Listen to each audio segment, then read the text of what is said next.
Hi guys. All right, here we go. I want to invite you into the kitchen and we are going to start our experiments. Okay, so here's your experiment pages. You should be on experiment 13.1. We're going to try to do a calorimetry experiment using our crystal drain opener and vinegar. I'm sorry we can't do this together because the last time we used crystal drain opener, we tried to melt things, including the table. So without it, it'll be not nearly as enjoyable. All right, so here we go. The first thing we have to do is to measure out 10 tablespoons of lye. So in order to do that, I'm going to pour this here. So here's my lye right there. And I'm pouring it here. Now it says to use it in a well-ventilated area because it can be kind of messy. So here we go.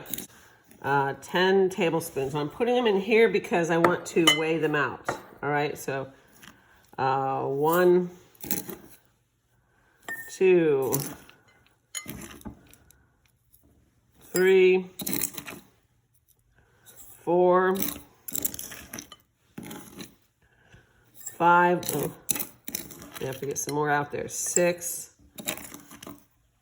7, 8, 9, and 10. I put a little extra in because I know that I didn't get it all super accurate. All right, so here we go. Now I'm going to measure this. I'm going to weigh it. I need to get a how much it will weigh, because in order to find out our heat, remember we need mass. So I've got my weigher here. I had zeroed it out with this empty so that I know how much I can just put it on here and I don't have to subtract. So if I put that there, it looks like it's 110, I would say 115 grams. So it's 115 grams. Hey, remember that for me, okay? So as we look through our paper here, our notebook, so we've got our notebook. So it's step 2, we can remember that each tablespoon represents 3 teaspoons. Realize that the mass you just measured is the mass of 30 teaspoons of lye. So we're going to go on to our step 2 here, right up there. We're going to measure the mass, get the mass of 1 teaspoon of lye. So I've got my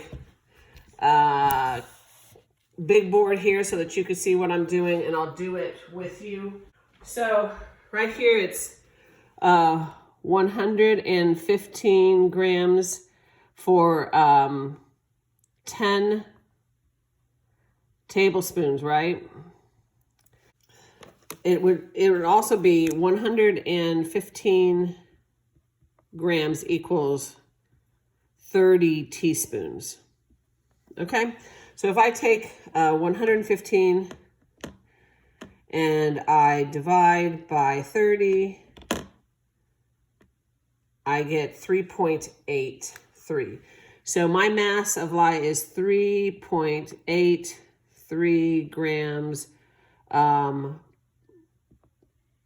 per teaspoon.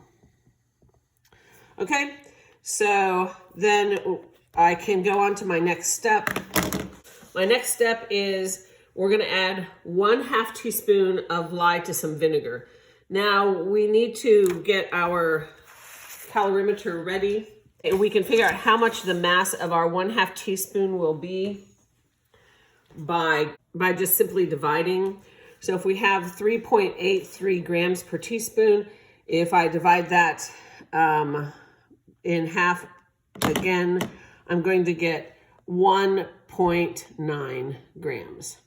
Okay, so that's what of lye. And that'll be important. Okay, so next up is our calorimeter. So we've got our nestled cups here. We've got to get, I think it's 100 milliliters. Yeah, 100 milliliters. So let me get my other cup and we're ready to measure that. All right, so there's my measuring beaker for my vinegar. I'm going to get 100 milliliters in there. There you go. That's about that. Not too much. We're going to put that in here. And then I've got to take its temperature. So my goal, I'm suspicious that the temperature is not going to be super different than what the air temperature is, but we're going to give it a couple of minutes to see if it will change. According to your book, add 100 milliliters of vinegar, which we did, let it set for 3 minutes, and then we're going to record the temperature. All right, so I'm gonna let the magic of television happen so that we can make this go a little faster. All right, so we've been about 3 minutes. We'll check our temperature here and record it. That looks like, well, it looks like 20. So that's 20 centigrade. We're gonna put that in our step 6. So 20 goes there. And that will be on your, in your data here, right there. There's our mass here and then our initial temperature for our vinegar. Now we're ready to add our half a teaspoon of lye in here. So we're gonna put that there. And I've got my teaspoon and that's gonna go in. And we're supposed to check the temperature every 30 seconds. Oh my goodness, it immediately went up. Can you see that? It immediately jumped up. So every 30 seconds for a few minutes until it stops. So we'll just keep calculating. We're up to 31 already. All right, let's see how we're at. 34, can you see that? So we're at 34, maybe a little more. It looks like it's getting up to 35, we'll see. I think we're ready to go ahead and get our final temperature. We're at 34 and a half. 34 and a half. So we're gonna go ahead and put that in. So our final temperature for the vinegar, our step number 9, final temperature is 34.5 degrees centigrade. Okay, our next step, so it says that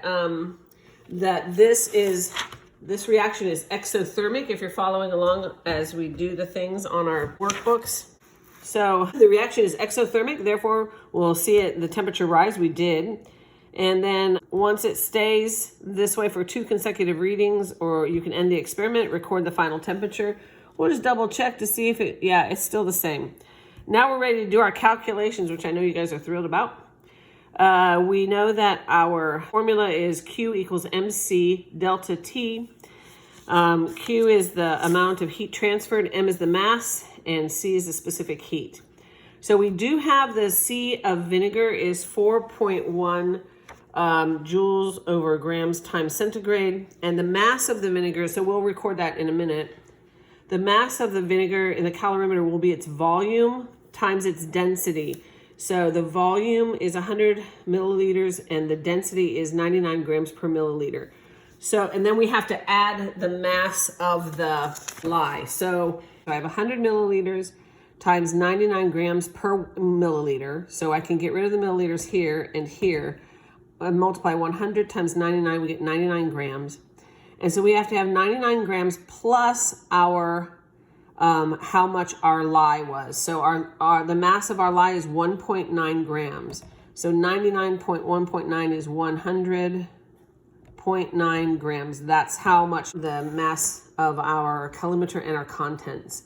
Our delta T now for step 13 is we take these two guys and subtract, and we have our final, which is 34.5, and our initial, so 34.5 minus 20 is 14.5. It got hotter, so it's a positive, right? So there's our delta T. Now we're looking for our Q, which is also going to be our delta H, which is the heat transfer. So we've got our M, which is our mass, which is 100.9. And then our delta T, which is 14.5. degrees centigrade. So you have that. So we've got all that. So now we're ready to find our Q. So we're just going to fill this out. Q equals our MC delta T. So I just put it in order. So it's 100.9 grams times 4.1, which is joules over grams times centigrade, times our delta T, which is 4.5 degrees centigrade. Okay, so you can see that. So we're going to multiply all this together.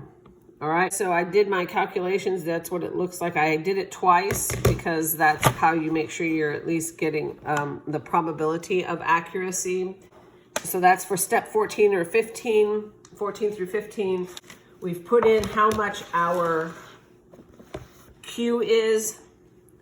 So we put in, figured out our Q, which is, I'll put it right here, make it so that we know, we can keep track of what we're doing, 5998.5. Okay, so then according to our books, since the heat absorbed by the calorimeter's contents came from a chemical reaction, we've just calculated the delta H of the reaction. So Q equals delta H. So this is what our, what that looks like. 599, those are 9, sorry, 5998.5 joules is the delta H. All right, so now we got to find our moles of NaOH because that's what Li is. And remember our AMU of NaOH is Na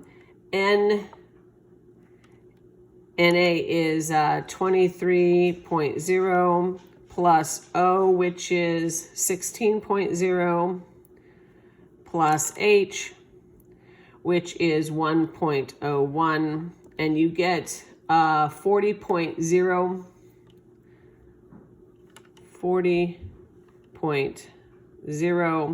That's our AMU, but that's also grams in 1 mole. Okay, so now here's the thing. So there's 40 grams in 1 mole of our NaOH, but we did not use 40 grams. We actually used only 1.9. So we have 1.9 grams of NaOH used. And so we've got to convert our grams into moles. So we have 40 grams in 1 mole.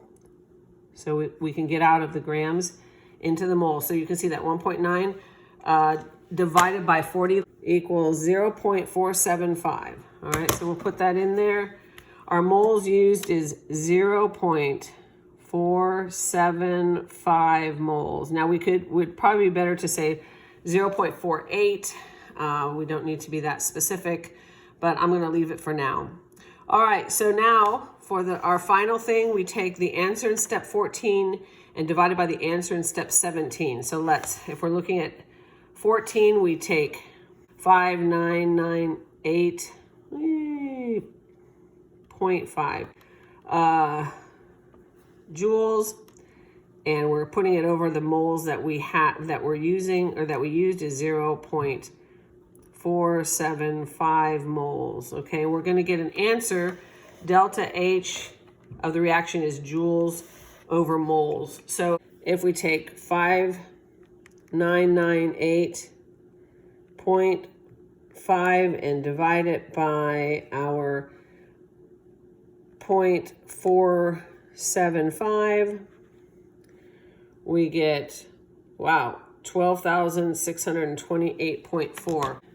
12,628. I think we're going to have to go to sig figs because our sig figs are only in the 2 and 3 range. So we're going to double check that by doing it again. Let's see, 5998.5 and divide it by 0.475, and we get 12,628.4. All right, so we got that. So our step 18 is going to be, our answer actually would be 1.26 times 10 to the 1, 2, 3, 4 times 10 to the 4th joules over moles. So that is our delta H for that. That's the answer right there. There's your answer. Okay, that wasn't too hard, was it? There you go. You've got your experiment done, and we need to finish reading our module. It's going to be a little bit tough because there's 3 or 4 different formulas that we're using in there. So look through that carefully. Do the cheat sheets. Use those well. I just wanted to show you one thing because we were getting ready to host you all yesterday, and look, we decorated for. There's my little decorations for St. Patrick's Day. So we got all ready for March. And then we didn't get to see you. Maybe we will next week. Have a great day. Bye.